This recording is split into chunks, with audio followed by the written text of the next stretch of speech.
Hello, welcome back to the channel. In today's video, I'm going to show you how to assemble the Harbor Freight engine crane, the leveler, and the engine stand. If you're anything like me, you hate reading instructions and prefer to watch videos, so I figured I'd make this for all you out there. Stay tuned.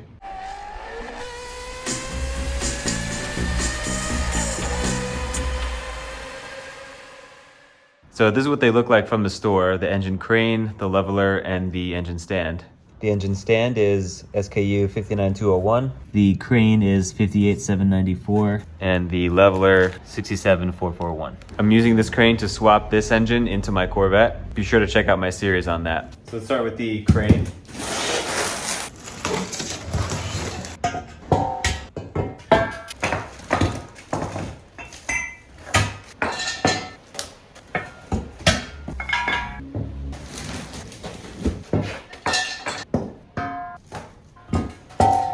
So out of the box, it looks like we have the A-frame, instructions, the black lifter, the piston, 2 black supports, the red arm, 2 smaller red supports, the cranking bar, 2 black square pieces, 6 wheels, and the hardware. This is what you'll find in the hardware box: 4 and 1 for a total of 5 cotter pin shafts, 5 cotter pins, 5 different types of big bolts, 8 Phillips head nuts, and 16 hex nuts. Both sides of the hex are a 14 millimeter. The Phillips is pretty big, and then this is also 14 millimeter. And for all these big bolts up here, you'll need a 21, 22, and a 24 millimeter socket. For the wheels, you have 4 that are larger and 2 that are smaller. All right, so we'll start off with the base. We'll lay it down like this with the open side up. So we'll start off by attaching 2 of the larger wheels back here and 2 of the smaller wheels right here. For the larger wheels, we'll use the hex, so you'll need 8 of those. And for the smaller wheels, you'll need the Phillips head, so we'll grab all 8 of those. Now for all these nut and bolts, we'll have the bolt come on one side and the lock washer and the nut come on the other side.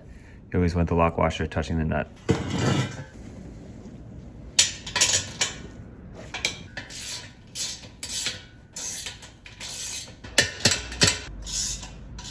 And that's what they look like when they're all installed.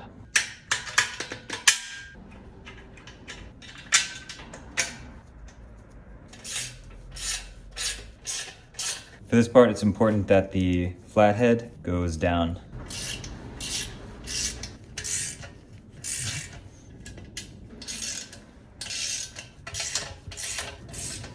All right, next we'll grab the 2 black legs, 2 wheels, and we'll put the wheel here, just like last time.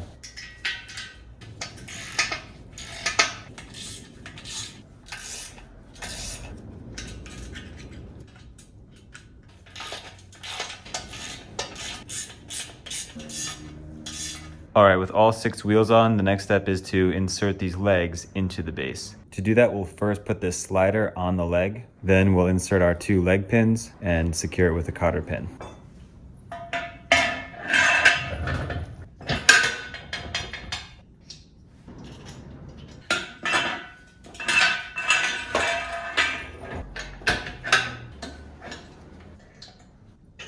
Next, we will install the support post with the 2 support braces. All right, so when you line up your bolts in size order, these 2 match, and they are the largest 2. They are M16 by 110. The next 2 largest are M16 by 100, M14 by 100. These 2 are gonna go to hold in the post. So the bolt is a 21 millimeter, and the nut is a 22 millimeter.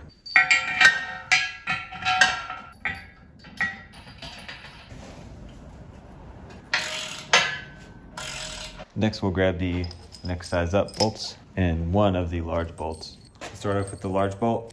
Grab our 2 support brackets inside the footer. And we'll just put it hand tight for now.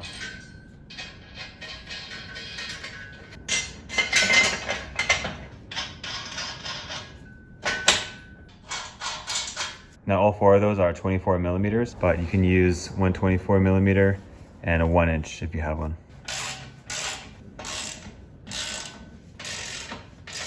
Just to note, at least one of your sockets should be deep socket because that bolt sticks out pretty far. All right, next we will attach the boom to the support post with the last of the large bolts.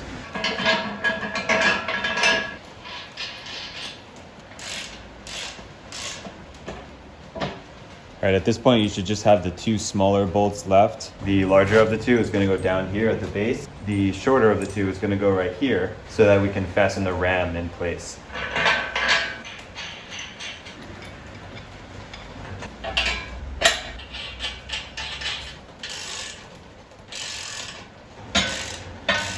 We're almost done. The last step is inserting the boom extension into the boom and securing it with a cotter pin.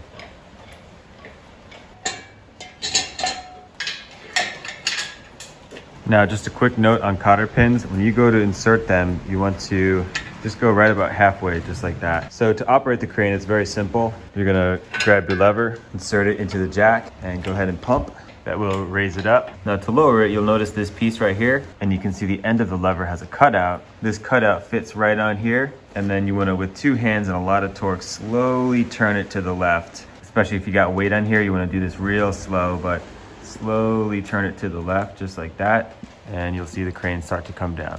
Once you're at a good spot, tighten it up. So that's about all there is for the crane. Next, I'm gonna install the load leveler. Should be pretty straightforward. Hopefully it just clips right on. Let's do it.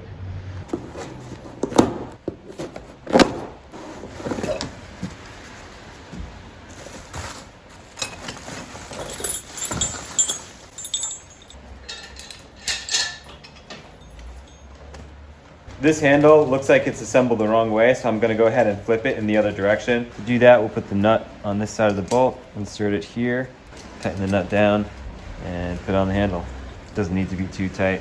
The instructions recommend that you grease this threaded bar so that it turns a little bit smoother. So the idea here is that if the engine's at an angle and we need to pull it up straight, we can go ahead and turn this, and as you see, it will tilt. And so that's the beauty of this setup, is we now have control in this direction with the crane, as well as a more fine-tuned control with the load leveler. Now, if you're like me and you don't have the biggest garage in the world, to store this thing, you can take the leg extensions off. They're just held in by cotter pins. And you can lower this crane all the way so that it folds up. That way you can tuck it away neatly. Now, chances are, if you're watching this video, you're probably pulling an engine. After you get the engine out, you're gonna need a place to put it. That's where the engine stand comes in. So we'll finish up this video by assembling that engine stand. Let's do it.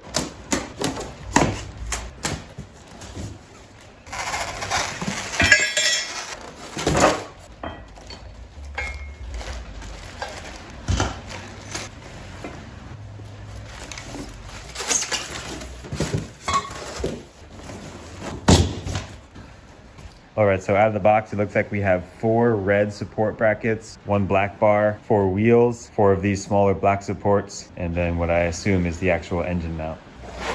Assembled, it'll look like that. So these 4 black pieces here are there. Start off by looking at the hardware.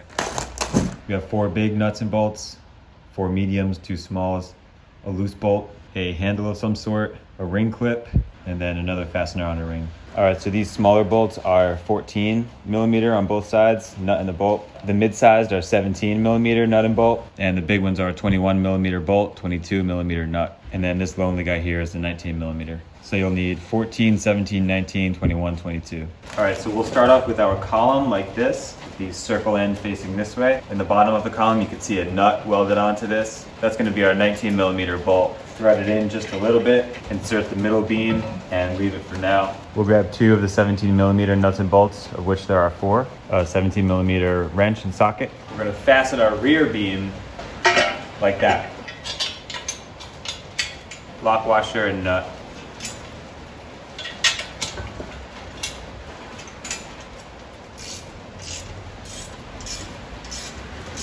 And that's what it looks like installed. Next, we'll take our final red support. One side has 2 holes, the other side has 4 holes. These outer ones are for the wheels, so we'll put that down. Same tools as last time, 17 millimeter.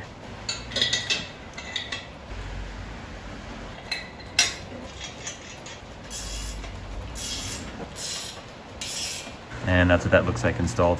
Next, we'll put on our wheels. You'll notice that 2 of them come in one bag and the other 2 are separate. The separate ones go in the front and the 2 together go in the back. For the front ones, they're just secured with a nut on top. This nut up top is a 19 millimeter. And for the rear ones, in this hole right here, there's gonna be a bolt that goes through to hold it in. It's the smallest of the nut and bolts, 14 millimeter. It's also helpful to have a 14, 17, and 19 open-ended wrench.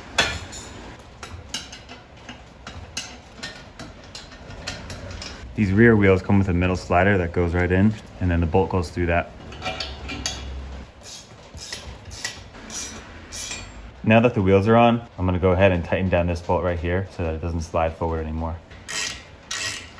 So next up is installing this big mounting plate. Take off the paper, take off the back cover, slide it in.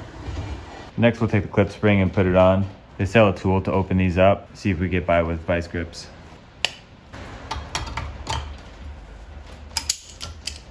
We are almost done. The back cover on, insert the bar. Next step, support the mounting arms to the mounting plate with the big bolts.